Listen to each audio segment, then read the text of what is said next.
वो मौत के घेरे में है।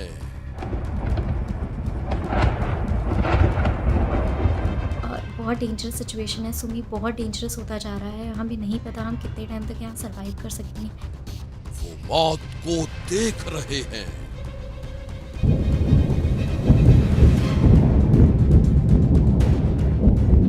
हमेशा हर हर आधे घंटे, हर एक घंटे पे यहाँ पे एयर स्ट्राइक हो रहा है, यहाँ पे बमबारी हो रही है। वो मौत को सुन रहे हैं। हम लोग यहाँ मारे जाएंगे, यहाँ मर जाएंगे। वो मरना नहीं चाहते।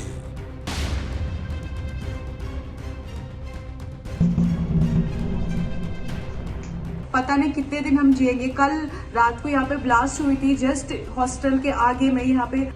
कैसे बचेगी उनकी जान?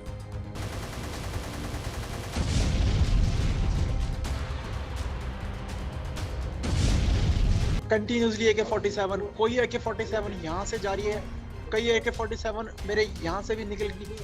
वतन के नाम फरियाद। यूक्रेन और रूस की खूनी जंग सबसे खौफनाक मोड़ पर पहुंच गई है। रूसी मीडिया के हवाले से खबर आई है कि यूक्रेन के राष्ट्रपति जेलेंस्की ने देश छोड़ दिया है और वो अब अपने पड़ोसी मुल्क पोलैंड की शरण में पहुंचकर आगे की रणनीति बना रहे हैं। हालांकि यूक्रेन ने इसका खंडन किया है और कहा है कि जेलेंस्की कहीं भागे नहीं है, वो कीव में ही हैं। और इससे भी सामने आई है यूक्रेन की बर्बादी की कहानी और वहां मौत के साए में जी रहे भारतीय बच्चों की वो दास्तान जिसने भारत के करोड़ों लोगों को दहला दिया है।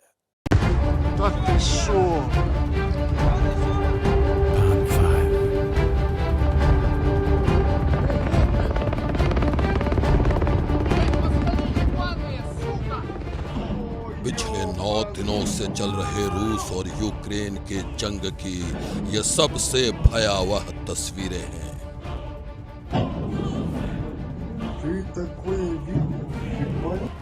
रूसी सेना ने यूक्रेन के अलग अलग शहरों पर इतने गोले बरसाए हैं कि सब कुछ तबाह हो गया है।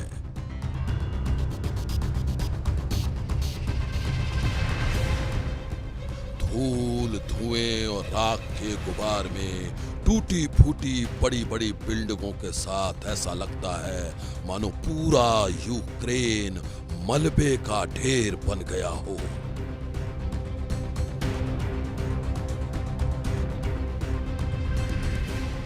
ताबड़तोड़ हमले के बाद रूसी सेना ने यूरोप के सबसे बड़े परमाणु ऊर्जा संयंत्र ज़ैपोरिज़िया पर भी कब्जा कर लिया है।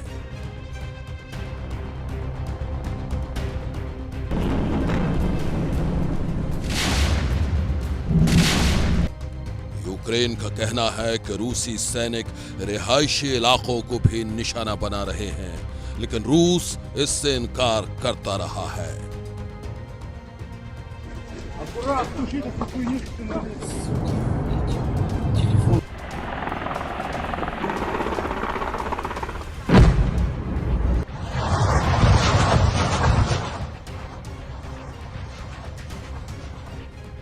नौ दिनों से जारी इस जंग में भारत के लिए सबसे बड़ी चुनौती वहां पढ़ने वाले बच्चों को सही सलामत देश लाने की है।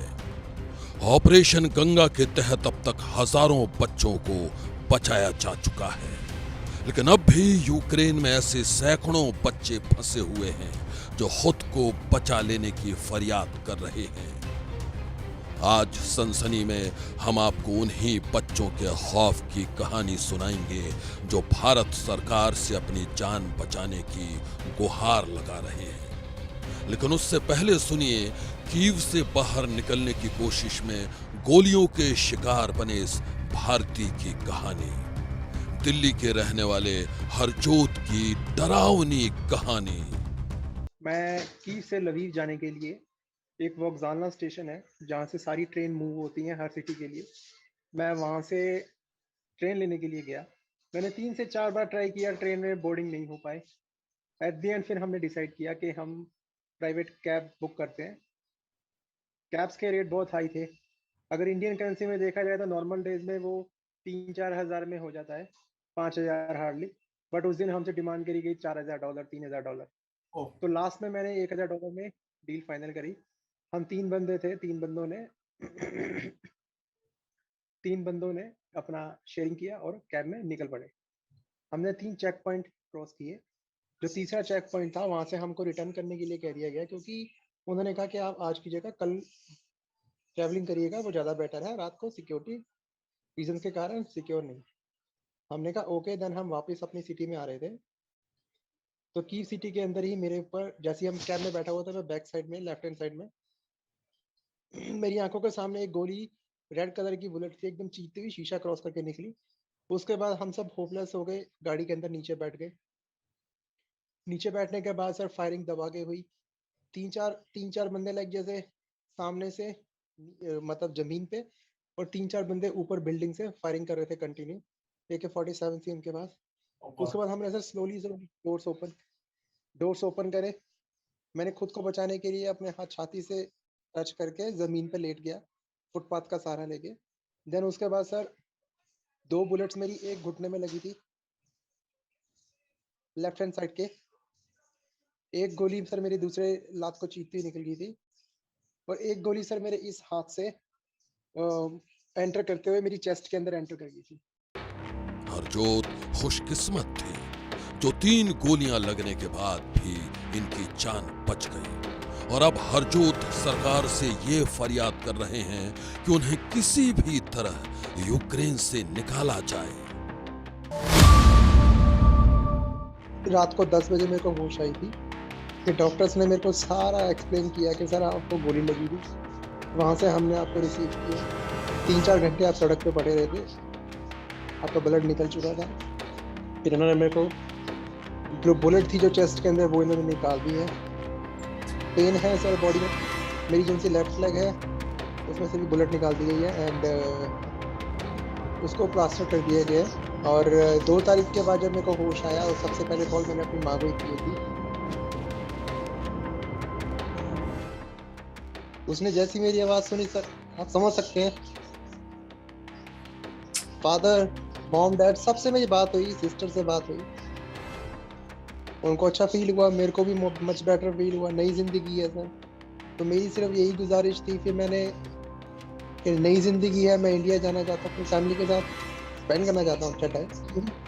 मैं यही गुजारिश करना चाहूँगा सर आपके चैनल के थ्रू कि गवर्नमेंट को गुजारिश की जाए कि सर अभी अगर नई ज़िंदगी मिली है तो मैं इसको जीना चाहता हूँ, क्योंकि सर मरने के बाद चाहे चार्टर्ड भेजो, चाहे सर कुछ भी भेजो, वो कोई मैटर नहीं है। कीव में भारतीय छात्र हरजोत ने गोलियां लगने के बाद भी मौत को मात दे दी है, और अब उन्हें बेचैनी से इंतजार है वतन वापसी का, और यही इंतजार यूक्रेन में फंसे और भी सैकड़ों छात्र कर रहे हैं। लोग यहाँ मारे जाएंगे, यहाँ मर जाएंगे, यहाँ पे निकलेंगे हम लोग खुद से, यहाँ मर जाएंगे। प्लीज गवर्नमेंट ऑफ इंडिया हम लोग की हेल्प कीजिए। पता नहीं कितने दिन हम जिएंगे। कल रात को यहाँ पे ब्लास्ट हुई थी, जस्ट हॉस्टल के आगे में यहाँ पे।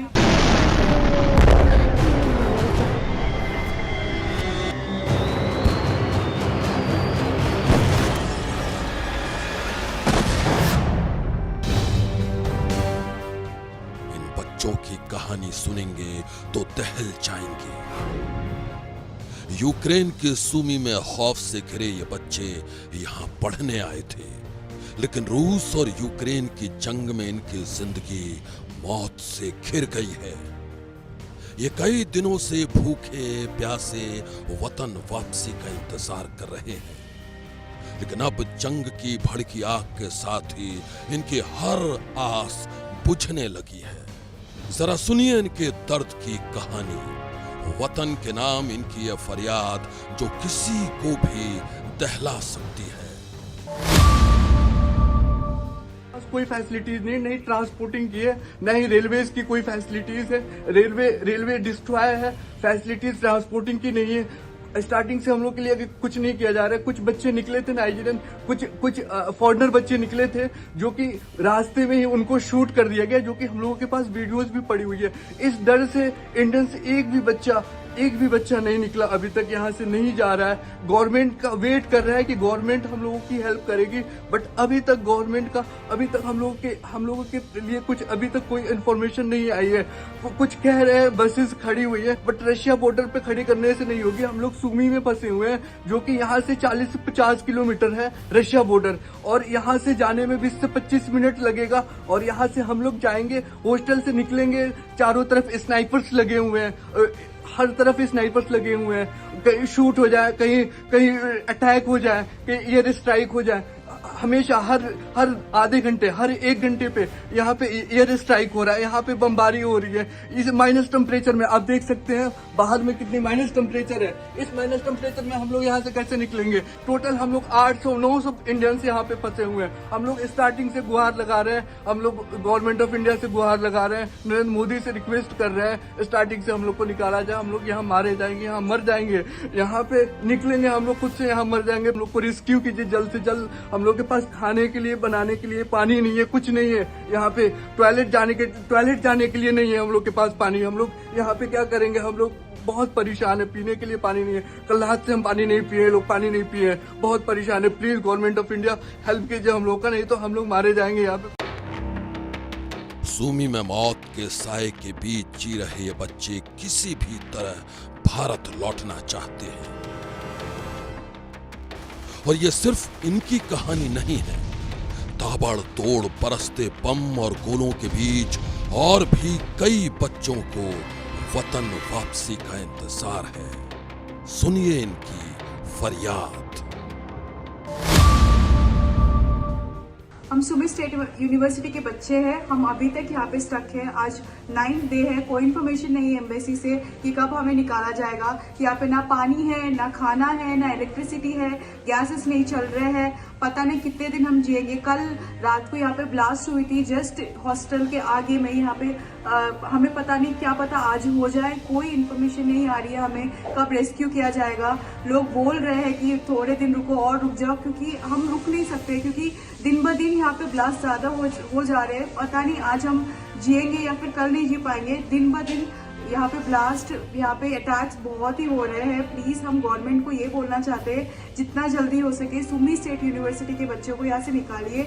यहाँ पे 700 अराउंड बच्चे हैं, 700 अराउंड बच्चे, और यहाँ पे कोई रेलवे स्टेशन बंद है, railway station is not working, और सारे ब्रिजेस सब टूट चुके हैं। यहाँ पे कोई भी ट्रांसपोर्टेशन की फैसिलिटीज नहीं है कि हम आ पाए।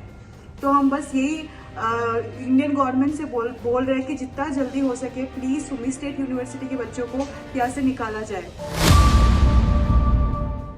जो बच्चे विदेशी धरती पर भारी जंग में भूखे प्यासे वतन वापसी का इंतजार कर रहे हैं, उनके मां बाप पर इस वक्त क्या गुजर रही होगी, उसका अंदाजा आप लगा सकते हैं। ऐसे में हम यही चाहते हैं कि यूक्रेन में फंसे सभी भारतीयों को जल्द से जल्द वहां से सुरक्षित निकालकर भारत लाया जाए।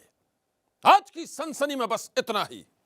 आप रहिएगा होशियार। सन्नाटे को चीरती सनसनी कल फिर देगी दस्तक आपकी दहलीज पर।